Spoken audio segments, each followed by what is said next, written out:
So y'all, all the little season premieres just creeping up on me. Ain't nobody, child, I messed around thinking I'm just watching another episode of Married to Medicine. It was their season finale.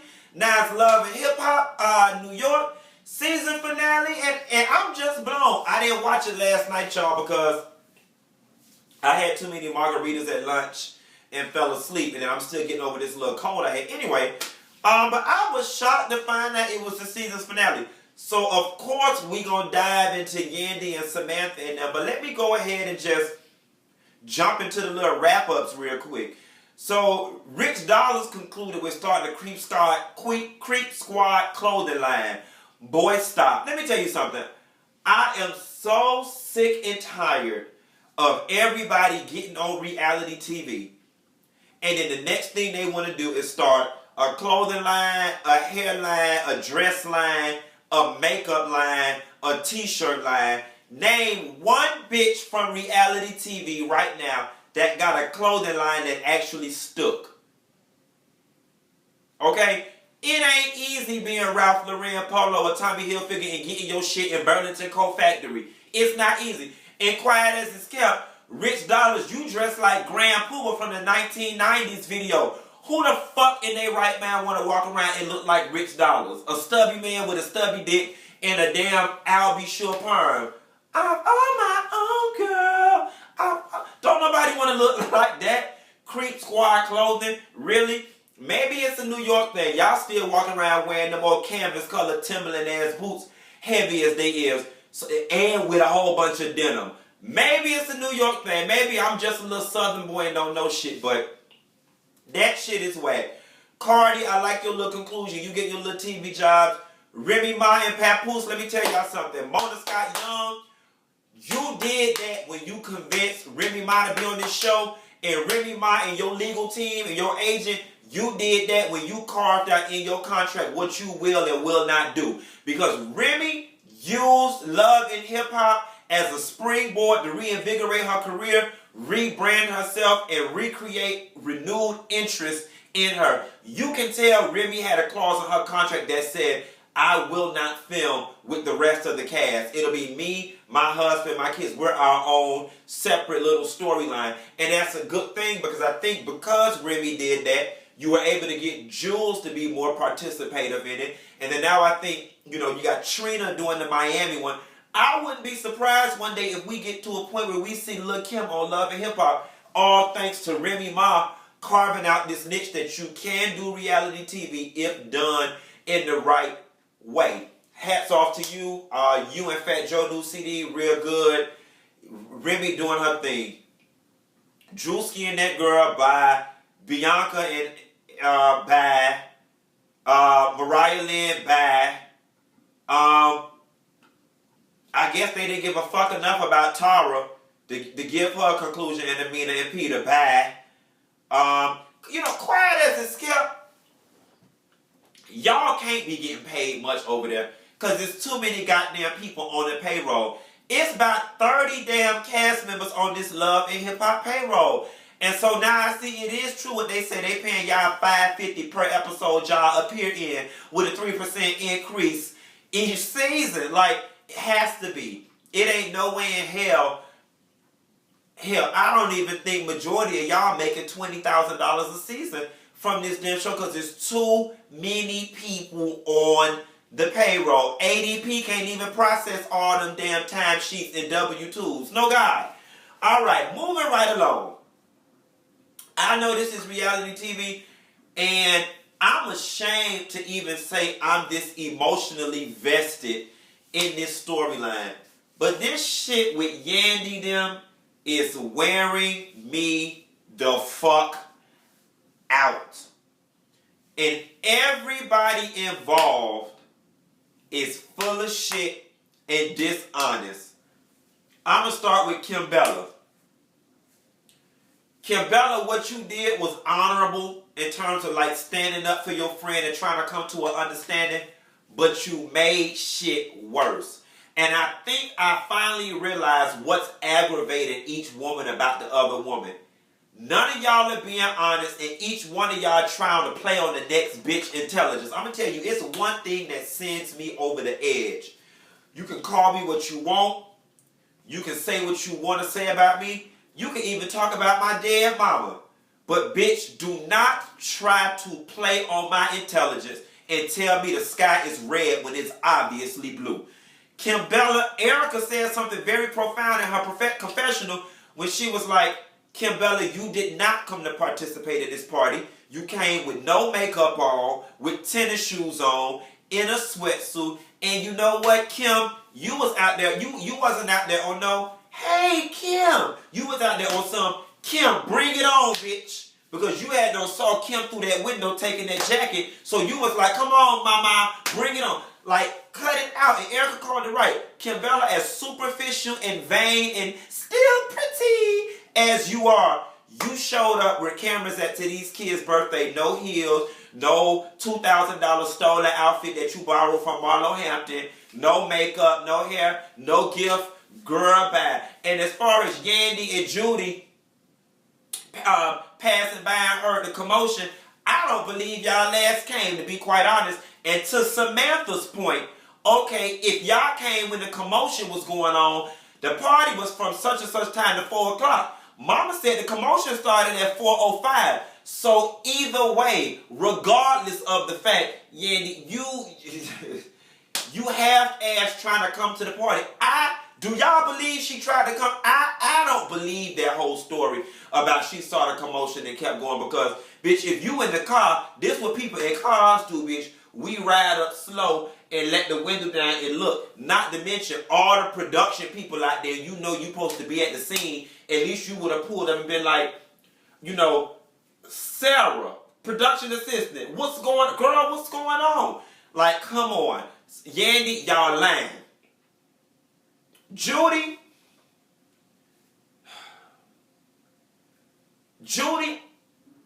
I like Judy when she's alone. But Judy, you just as bad as them damn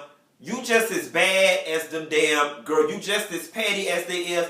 And I'm sorry, Kimbella, you know, it was a little shady for her referring to Mendices as this, you know, bastard, so on and so forth. But at the very end of the day, she motherfucking told the truth.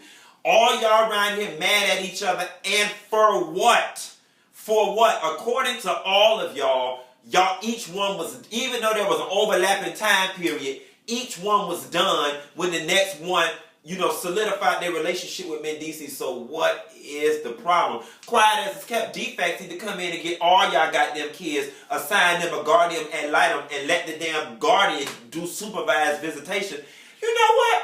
Maybe since Trump trying to make America great again, he should start a court-appointed program for people who cannot get along and they just deal with the court-appointed mediator and let the kids meet up at Chuck E. Cheese. I just don't understand why y'all couldn't have walked from the meeting and said, next week Saturday, bring the kids to Shabundi Park from 3 to 4.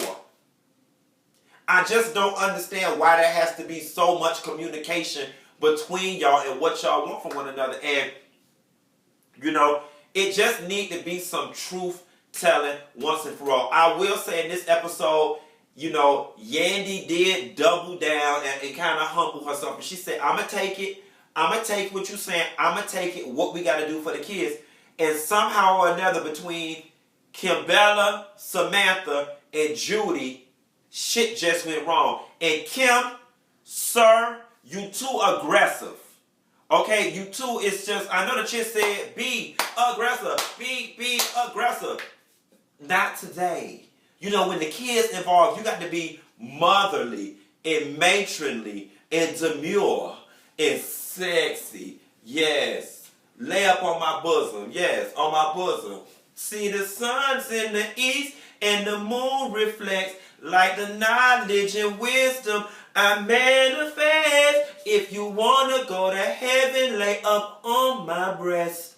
Yang. Y'all don't know about that, honey. Peace and blessings. Manifest. I got my Erica Badu turban on side to give y'all a little bit of yayo live. Yayo means mother in Swahili. You need to be a little more, you know, Swahili yayo like Alvin Ailey tees. Yes, sassy. Girl, you was a strong man.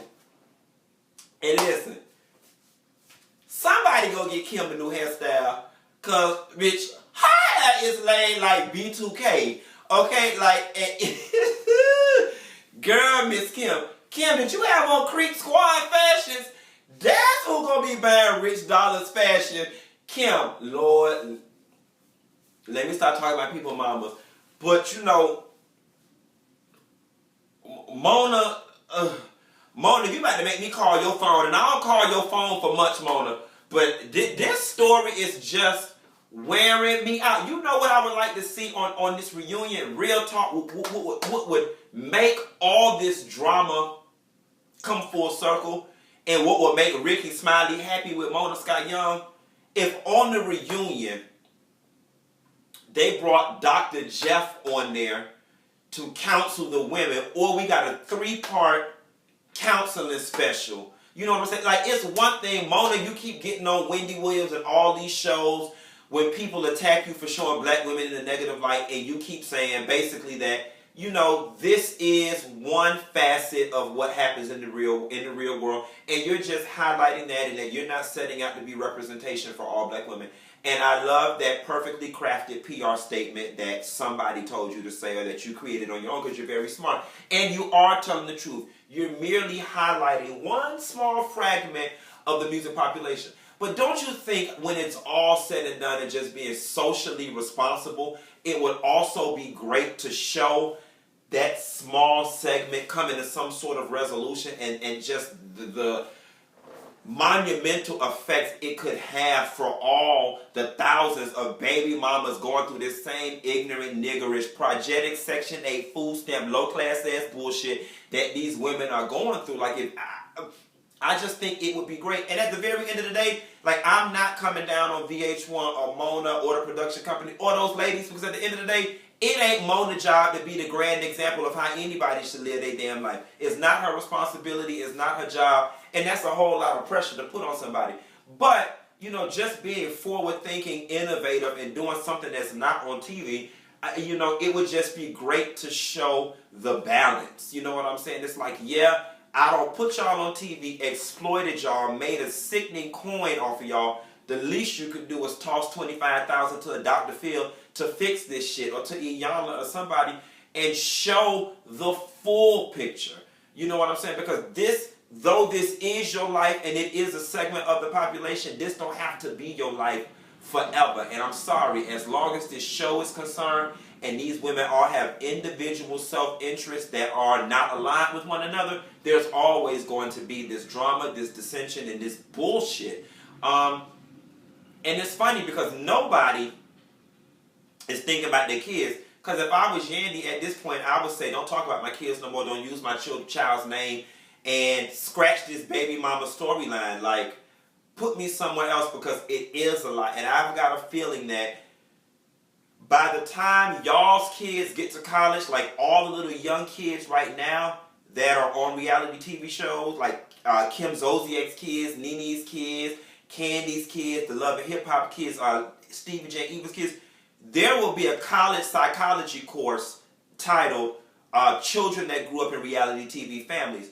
And I am just very, very, very curious to know what the lasting effects psychologically is going to be on these kids seeing their parents in this light. That being said, y'all, this reunion looked like it's going to be spicy. Shouts out to Nina Parker, who has done a good job on holding down these reunions. From the preview that I saw, you can tell that somebody done got into their ass about fighting. And I saw down to the TMZ that they said the Love and Hip Hop Hollywood folks, they had to sign contracts saying you fight, you fire, you fight, you fine. You see they got security on deck. So, you know, y'all getting the memo. Y'all starting to see people don't want all this trashy-ass TV. And we wanted a little classy base and a little demure. And they cleaning it up a little bit. But the pettiness is just at an all-time high. You know, it was a good season. And y'all know, historically, I did not fuck with Love and Hip Hop New York. I just didn't. I never could really get into it and relate. But I guess this time, because it has some real life shit going on and drama that everyday people face on an everyday basis that seemed to be somewhat realistic, I was a little bit more involved. Anywho, this is getting lengthy. Those my thoughts. That's all I have. Ain't got no more. And I'm finna go in here and find something to do with this day. I'll talk to you later, girl. Bye.